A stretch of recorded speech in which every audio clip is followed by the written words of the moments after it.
Speak. Prosody rate equals 90%. Constantine 11, an emperor or a monster? Discover the chilling truth after the murder of your own family to hold on to the throne. I assure you that it will leave you breathless. Subscribe and activate the bell so as not to miss anything. Imagine the 15 Constantinople, a Byzantine empire in its last rallies. Constantine 11, the last emperor, was born. Since childhood, he breathed the palatial tension, the shadow of the decline and the weight of a crown that seemed more a curse than an honor.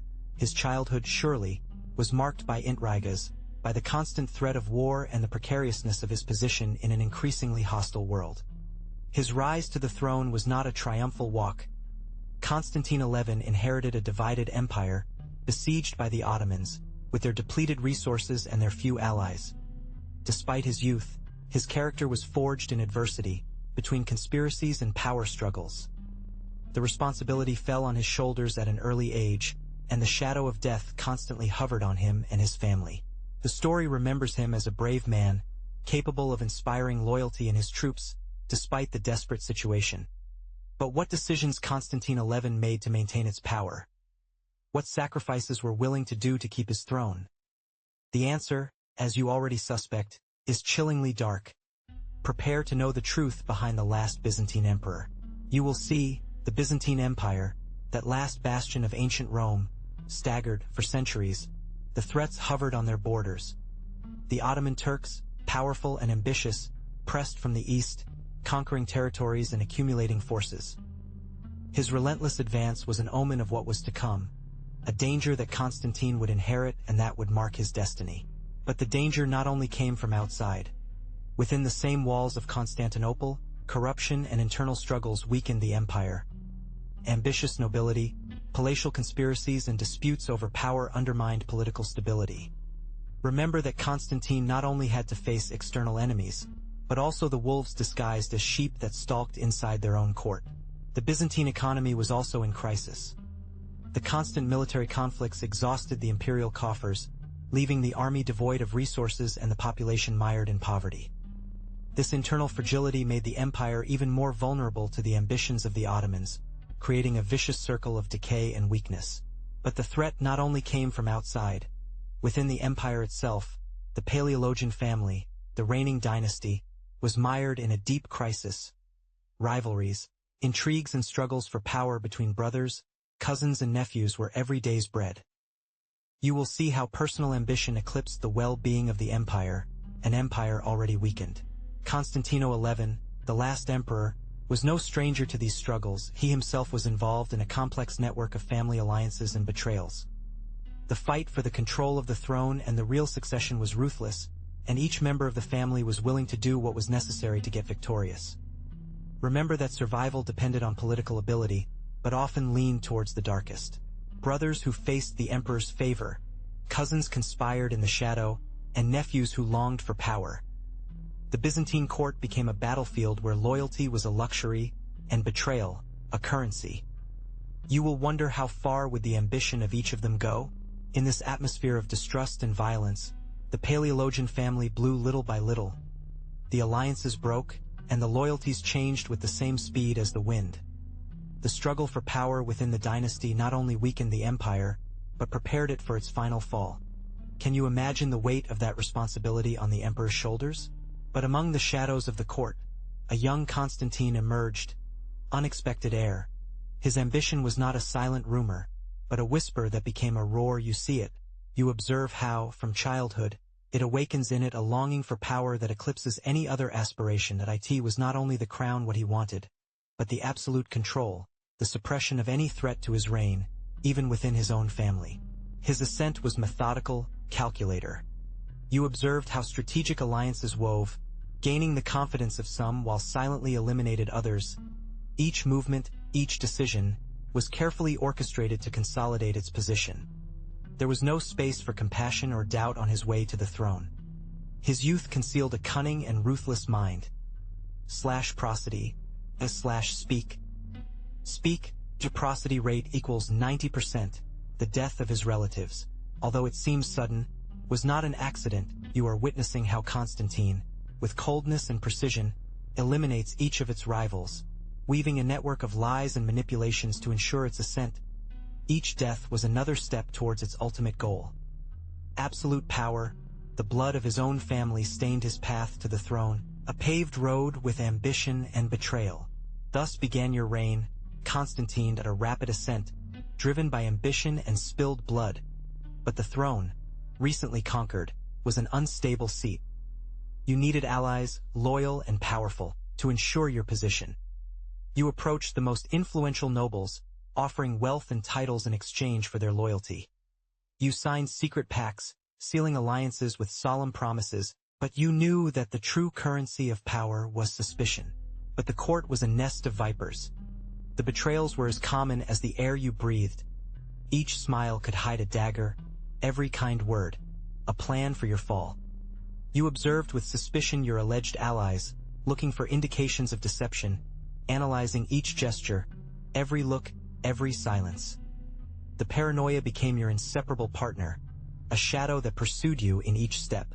You had to be ruthless. You eliminated those who you perceived as threats, regardless of their position or their past. The purges were necessary, although bloody. Those who dared to challenge you were silenced forever.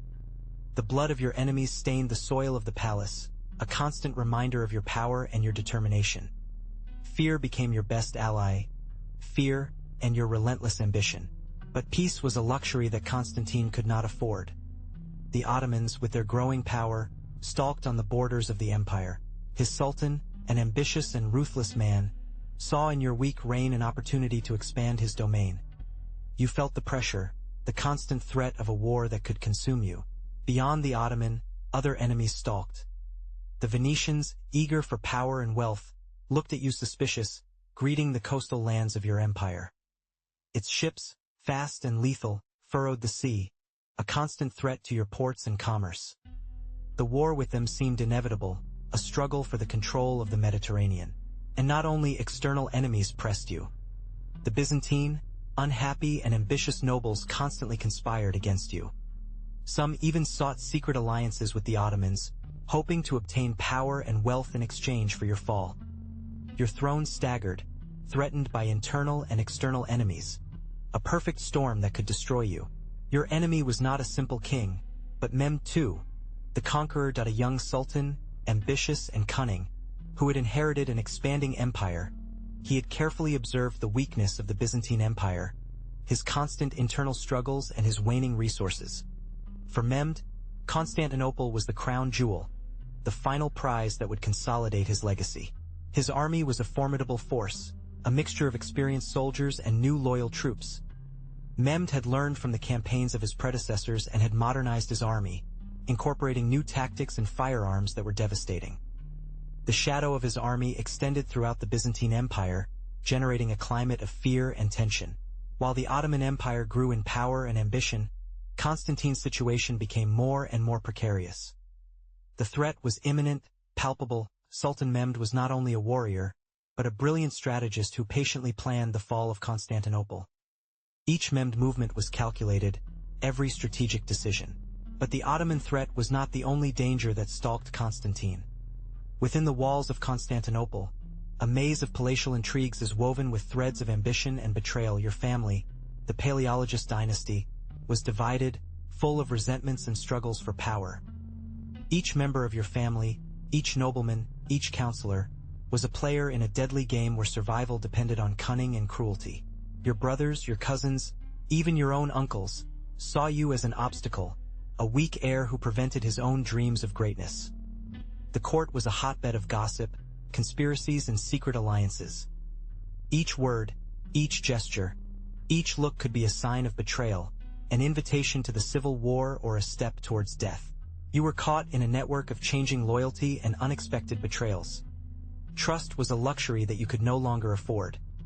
Every decision you made, every person you were confident, could be your downfall. The throne, which should have been a symbol of power, had become a golden cage, a scenario for a deadly game in which each player fought for his survival. Prosody, speak. Speak, the prosody rate equals 90%. But the threat was not limited to the Ottomans. Inside the palace, Constantine felt the cold breathing of her own brothers. They were powerful men, with their own ambitions and doubtful loyalties. Each represented a potential threat to his throne, a hidden dagger after a courtly smile. You will wonder, what did Constantine be safe? The answer, my friend, was simple and brutal, eliminating any rival who could claim their place. His brothers, cousins, and any relative who represented a danger were systematically eliminated. There was no place for piety in the game of power, and Constantine knew very well. The palatial intrigues were a silent battlefield, but no less mortal than the field of war. Deaths, often disguised as accidents or diseases, sowed terror in court.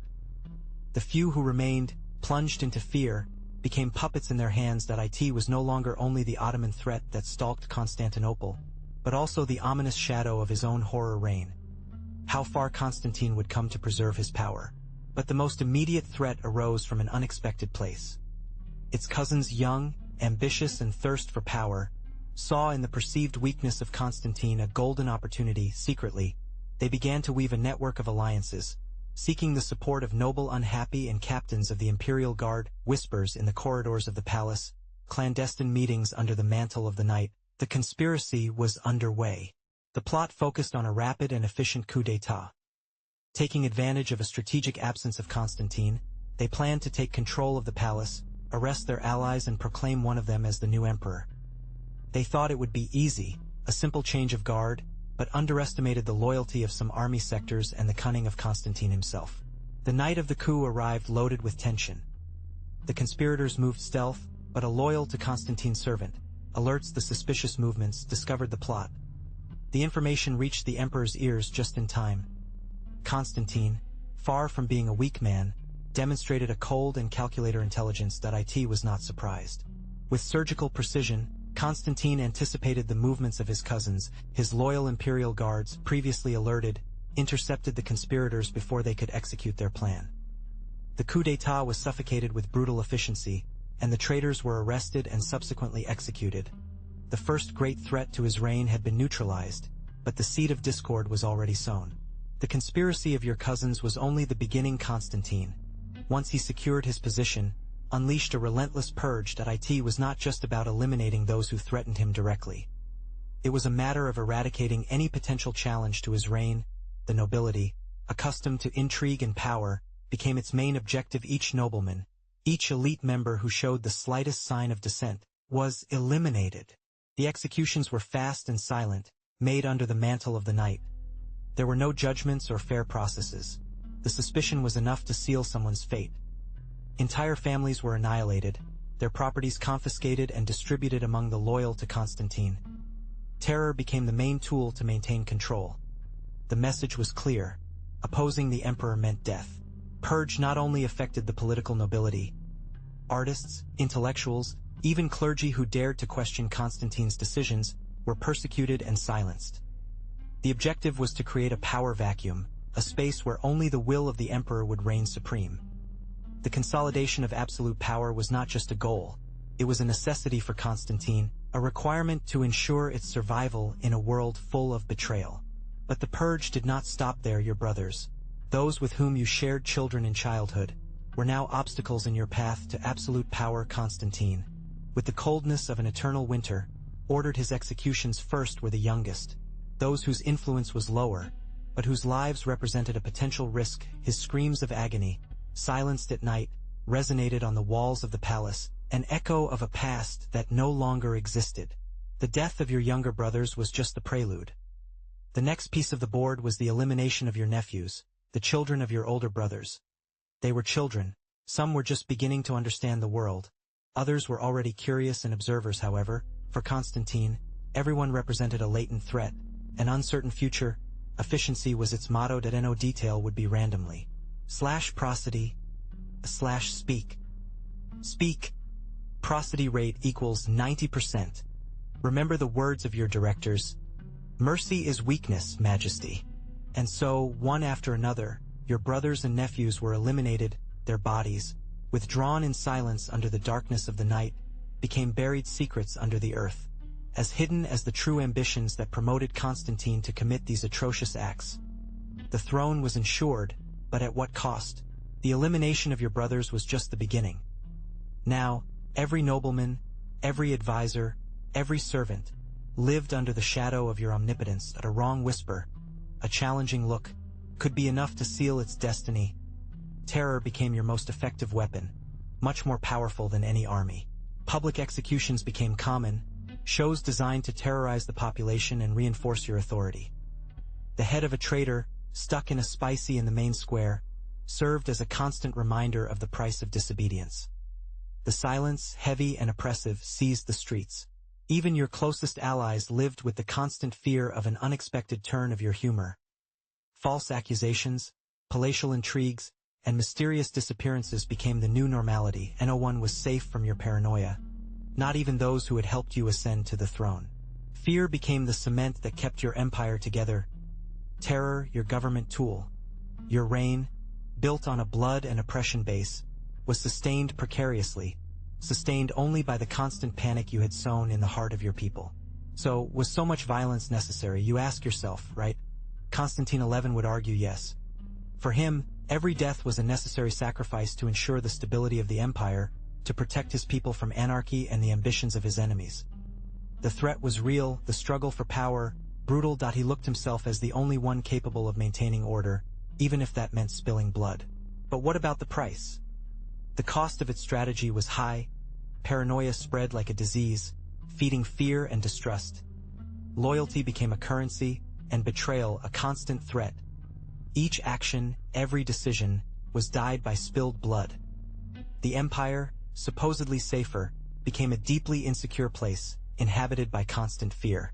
Violence, although effective in the short term, sowed the seeds of its own destruction. It generated resentment, fed the hidden resistance, and weakened the empire from within. Perhaps, the stability that Constantine XI so longed for was a chimera, a mirage created from blood and terror. Could I have achieved the same by other means? The question remains, a dark shadow on its legacy. But what did people think? Executions, although necessary for Constantine, did not go unnoticed. The rumors ran like gunpowder through the cobbled streets of Constantinople. They talked about betrayals, shattered families, an emperor who had sacrificed everything for the sake of power. Some whispered admiration for their strong will, others, fear and repudiation. You, as a witness of those times, what would you have thought? The church, always influential, remained silent. Maybe out of fear, perhaps for calculation. The silence of the church, however, spoke on its own, feeding the speculation. Some clergy, brave or perhaps more reckless, expressed their disapproval in veiled sermons, but most opted for prudence. You, in the midst of that religious uncertainty, who would you have trusted? The merchants, always attentive to the pulse of the city, noticed a change in the environment. Commerce flourished, yes, but a shadow of restlessness hovered over business. Political uncertainty affected all aspects of everyday life.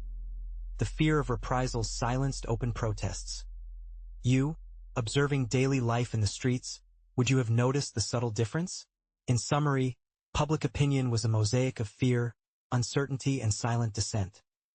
The power of Constantine XI had silenced the opposition voices, but the murmuring continued, an underground torrent of discontent that threatened to overflow.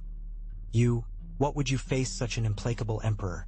But the blood shed by Constantine not only stained the stones of Constantinople, he also tarnished his soul in the eyes of the Orthodox Church.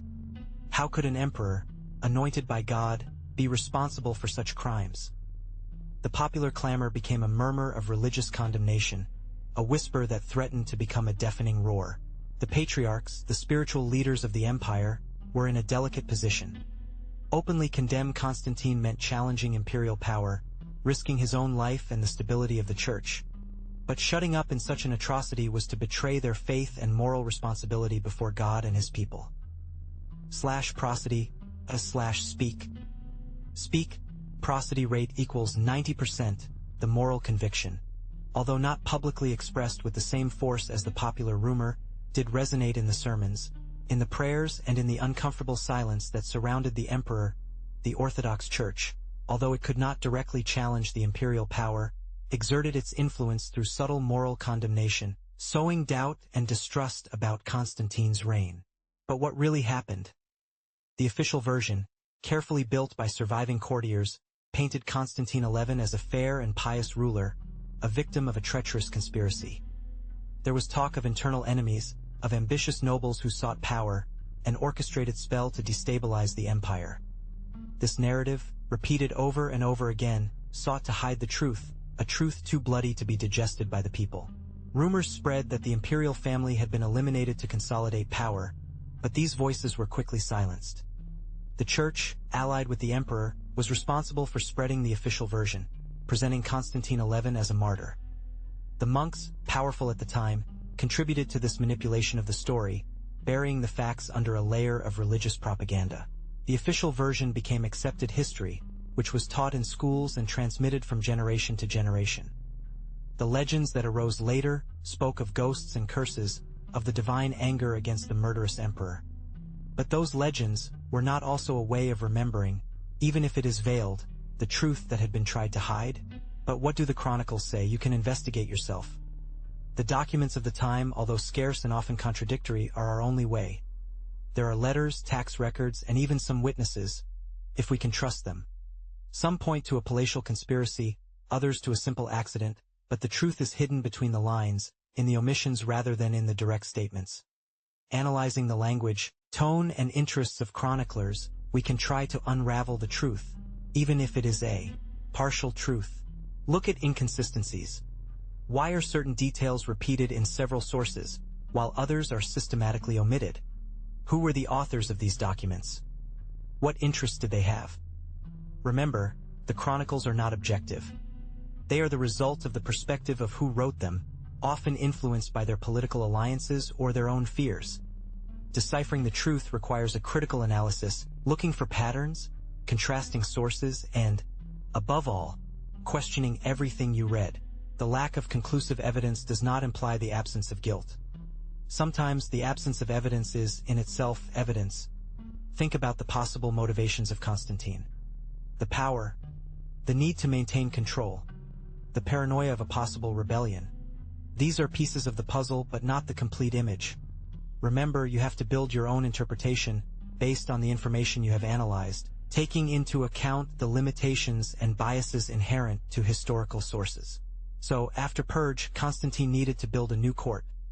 Imagine the atmosphere: fear, uncertainty, but also the opportunity for those who were loyal. A new kind of counselors begins to ascend. Men who did not belong to the old nobility, but had demonstrated their unconditional fidelity. These men, formerly relegated in the shadow, now had the power in their hands. You see how Constantine rewards them with key positions in the government, in the army, in the administration of the city. These new favorites, trusted men, were the backbone of their new empire, an empire built on the blood of their own family. It was a new elite, forged in loyalty and silence. Think of the power that these men concentrated. They controlled the flow of information, the army, the economy. They were the eyes and ears of the emperor, its executors, its protectors. His ascent was meteoric, his influence absolute. But how long would this fragile power structure based on fear and betrayal last? But that new loyalty had a price. The Purge had left the empty imperial coffers. You, as a spectator, can imagine the panorama.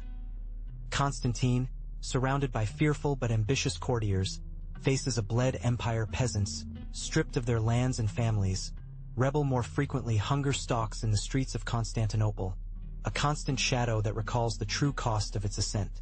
Commerce, once vibrant, has been paralyzed. Taxes, necessary to maintain the army and administration, are unpayable for the majority. The nobility, decimated, struggles to keep their possessions, while merchants are forced to close their businesses. The economic crisis aggravates, feeding social discontent and political instability. Prosody / speak. The prosody rate equals 90%. The opulence of the court of Constantine brutally contrasts with the misery of the people. While he and his new favors delight with luxurious banquets, outside the walls of the palace, people are starving. The spilled blood in the Purge not only stained the ground, but also contaminated the soul of the empire, creating an insurmountable gap between the ruler and his people. The Terror reign, far from ensuring stability, sows the seeds of its own destruction. But Constantine, despite spilled blood, was not an insensitive man. He saw the abyss towards which the empire rushed and, in a desperate attempt to save it, he undertook a series of reforms. I imagine that, For you, the panorama was bleak. An empire in ruins, with empty coffers and the frightened population. He tried to heal wounds with urgent economic measures, seeking to stabilize the currency and raise taxes more efficiently. It was a Herculean task, almost impossible given the situation. Military reforms were also crucial. Constantine knew that the army, weakened by purges and lack of funds, was an easy prey for Ottoman invaders. He tried to rearm it, recruiting new soldiers and modernizing the equipment. For you, it must seem a titanic effort, a counterrelage career against the inevitable catastrophe. However, the reforms did not arrive on time. The lack of resources and the generalized distrust among their soldiers, an inheritance of their past actions, undermined their efforts. Perhaps the most difficult part of its reforms was the reconstruction of trust. The terror that had sown between the nobility and the people persecuted him. Constantine tried to repair the damage, offering amnesties and promising a fair government. But the shadow of the purge was still present. Can you imagine distrust in your eyes, latent fear in each conversation?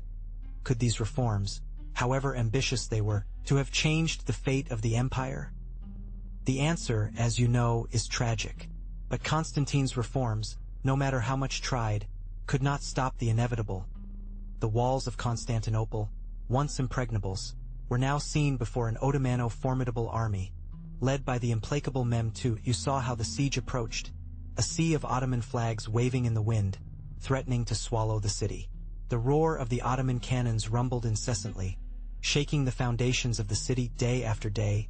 The Byzantine, exhausted and diminished defenses resisted with a desperate value. You were witnessing the rain of projectiles, destruction and death, while the Ottomans advanced. The gap in the walls, achieved after weeks of siege, was the beginning of the end. The Ottoman troops threw themselves into the assault, a human wave that swept everything in their path. You presented the melee fight, the despair of the defenders and the unstoppable advance of the Ottoman army.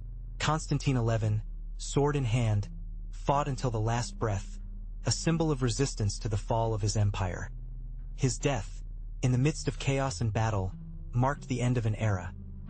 You saw how the city, after centuries of splendor, fell into the hands of the Ottoman Empire, an event that would forever change the course of history.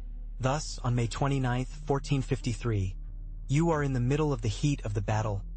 Constantine XI, Emperor of Byzantium, throws himself at the forefront of his troops, a whirlwind of steel and fury in the middle of chaos. His armor, worn by the fight, shines under the sun, reflecting the despair and determination that consume it. Around you, the roar of the war is deafening. The clash of swords, the shouts of the soldiers, the rumble of the Ottoman cannons. The fall of Constantinople is imminent. You are witnessing how it fights with the value of a cornered lion, your sword cutting the air with mortal precision. But the Ottoman forces are immense, an unstoppable wave that threatens to swallow everything in its path. Despite his courage, defeat looms on him and his men. The emperor fights human tide, a lonely figure in the middle of a sea of violence. The battle reaches its climax. The emperor, surrounded, falls under the weight of enemy weapons. His death, wrapped in the confusion of combat, becomes a tragic symbol of the fall of an empire. His last breath melts with the roar of war, the fall of Constantinople, a final blow that seals the fate of an era. Constantino fallen, the fall of Constantinople marked a before and after. You will wonder, hero or villain? His reign was marked by difficult, sometimes ruthless decisions. Some remember him as an emperor who sacrificed everything for the defense of his empire, even his own family.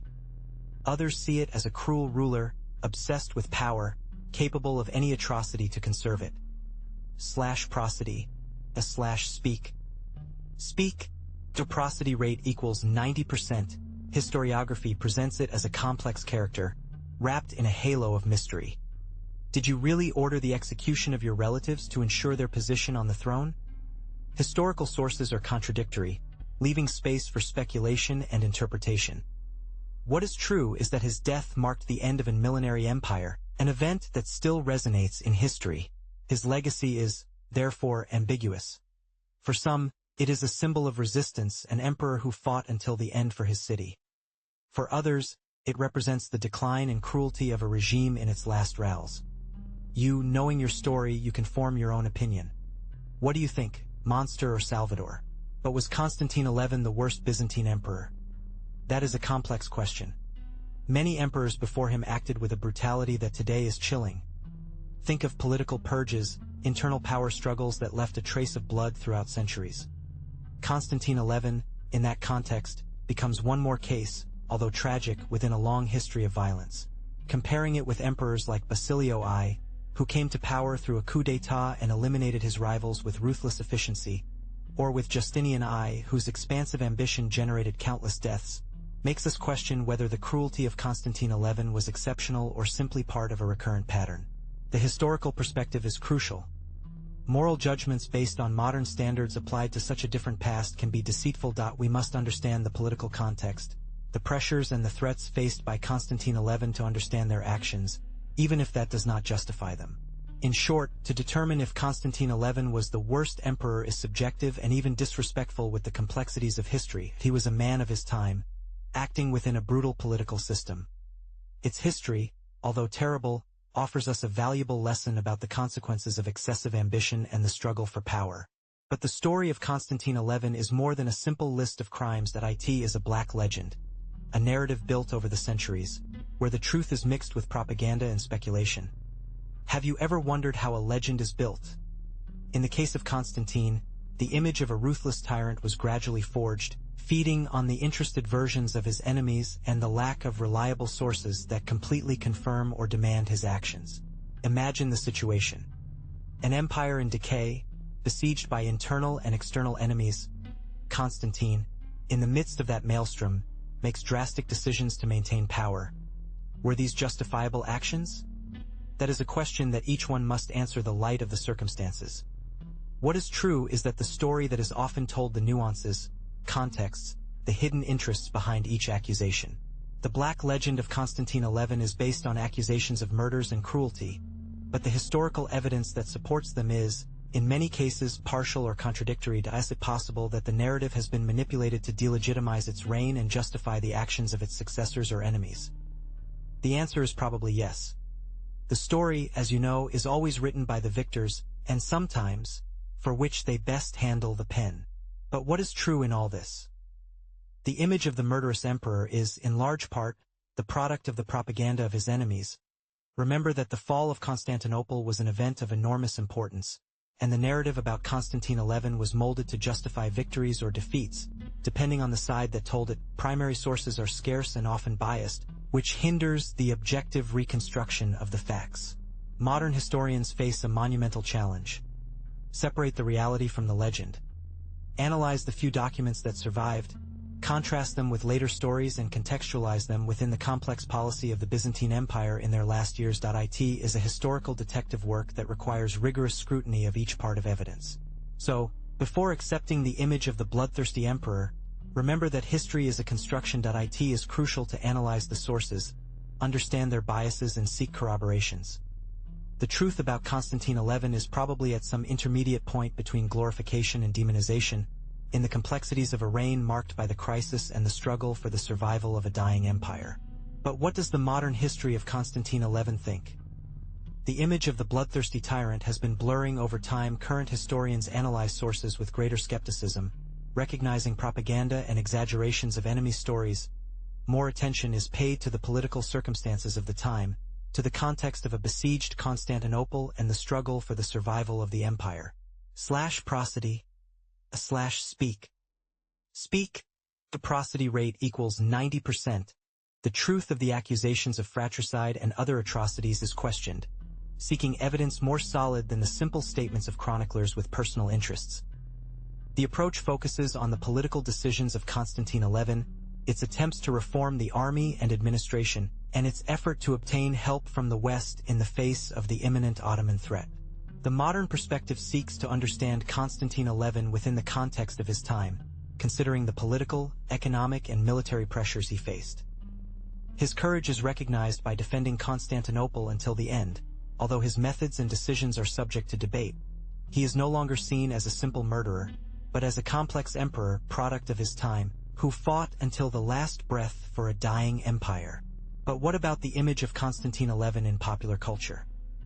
Unlike the historical vision that evolves, fiction allows certain licenses. In novels and video games, you will often find it portrayed as a complex character, a cunning but ruthless leader, wrapped in palatial intrigues and struggles for power. Sometimes he is even presented as an anti-hero, a tragic man whose objective of maintaining the empire led him to make terrible decisions. Think about the possibilities. A video game where you, like Constantine, must make difficult moral decisions to ensure the survival of Byzantium. Would you take a risk to sacrifice some to save many? Fiction works explore this moral dilemma, showing a more human Constantine, with its virtues and terrible offenses, moving away from the simple murderer label. Even in art, the representation of Constantine XI has varied. While some paintings show it as a glorious emperor, others, inspired by the darkest narratives, present it as a gloomy figure, reflecting the ambiguity of their legacy. In short, the interpretation of his figure in fiction is a reflection of the complexity of the historical character and the different perspectives offered by the passage of time.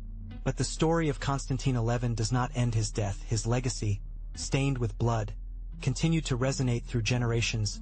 Think of the political instability that generated its rise to the throne, the distrust sown between the members of their own family and the nobility. How did this atmosphere of fear and betrayal of the future of the Byzantine Empire affected, already weakened? The lack of trust between the Byzantine elite, a direct consequence of their actions, weakened the ability of the empire to face the growing external threats. Imagine broken alliances, the conspiracies that flourished in the shadow, the inability to present a united front in front of the Ottomans. That fragility, did you contribute to the fall of Constantinople? And you, what do you think? Do you think the impact of the actions of Constantine XI transcended his reign? Your blood legacy, did it become a determining factor in the final fall of the Byzantine Empire? Consider the way in which his reign, full of violence and betrayal, changed the course of history forever. But what about Constantine's true motivations? Was it simply excessive ambition, or there were other factors that promoted its ruthless ascent to the throne? The chronicles of the time are ambiguous, leaving a space for speculation. Perhaps there were hidden enemies, palatial conspiracies that only he knew, or external pressures that forced him to take such drastic measures. Imagine the pressure of maintaining an empire in decay, surrounded by internal and external enemies. Can you imagine the burden that implied? Another unknown surrounds the true extension of its crimes. Historical sources, often biased by political propaganda, offer us different versions of the facts. How many members of his family were really killed? Was there a master plan, or were impulsive acts dictated by fear and paranoia? The lack of conclusive evidence leaves space for doubt, feeding the mystery that surrounds its reign. And finally, what was the true long-term impact of your actions? Did your decisions contribute to the eventual fall of the Byzantine Empire? Some historians argue that yes, that the instability and distrust generated by their acts of violence undermined the strength of the empire, weakening it before their enemies. Others, however, point to other more relevant factors. What do you think? So what is left in the end? Constantine XI, a man who climbed to the top through a bloodbath. His ambition, excessive and ruthless, allowed him to obtain power, but at an unimaginable cost. You, as a spectator, can judge if the end justified the media. Was it a cunning ruler or a monster disguised as an emperor? Prosody, speak. Speak, a prosody rate equals 90%. The story remembers it as a usurper, a man who sacrificed his own family on the altar of his thirst for power. But what about the official narrative? How reliable is the information that has reached us over the centuries? Perhaps, the true motivations of Constantine remain hidden, wrapped in the mystery of the time. His throne, a symbol of power and opulence, became a constant reminder of his crimes. A throne stained with blood, built on betrayal and death. What do you think about your legacy? Triumph or tragedy? The answer, as always, lies in the interpretation that each one makes of the facts. Imagine the dust settling on the streets of Constantinople, a dust that not only covers the stones, but symbolizes the end of an empire. The looting was brutal, ruthless. Accumulated treasures for centuries, invaluable works of art, everything disappeared in the hands of the Ottomans. You, silent observer from a distance, are witnessing the dispossession of a civilization. The impact extended beyond the walls. The trade, flourishing, was interrupted. Vital trade routes closed, leaving Europe in a deep economic crisis. Think of the feeling of uncertainty, the fear of an uncertain future that seized European cities, you, caught in that anxiety network. The exodus of Byzantine scholars to the West, a massive exodus. Ancient books and knowledge, saved from looting, dispersed throughout Europe, reviving interest in classical learning. You are witness of the slow but unavoidable change in the World Knowledge Center. A change that cannot be perceived in one day, but over the years. The fall of Constantinople marked a before and after. The end of an empire that had resisted for centuries, yes, but also the beginning of a new era, an era defined by the clash of cultures and the beginning of a new world order. Can you imagine the magnitude of this change? A change that we can even feel today. Think of the Constantinople Library, an ancient treasury, full of Greek manuscripts, philosophy, science and literature works that were lost forever. Unique, irreplaceable manuscripts, which contained the accumulated knowledge of centuries, disappeared in the looting chaos. Imagine devastation, the irreversible loss of an immense cultural legacy.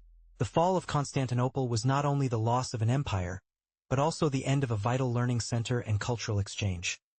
For centuries, Byzantium had preserved and enriched classical culture, translating and spreading Greek and Roman knowledge. His disappearance meant an intellectual vacuum that would take centuries to fill.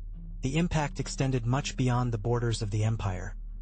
The flow of knowledge and art was interrupted, affecting the cultural development of Western Europe. The dispersion of Byzantine scholars, many fleeing from the disaster, contributed to a slow but significant cultural change, but the loss of archives and libraries was irreparable. Imagine the void that Constantinople left. His fall was not only the loss of a city, but the end of an empire that had resisted centuries. For you, that void meant a radical change in the power map. The Ottoman Empire, before a regional power, became a dominant force with access to crucial trade routes and a new resource flow.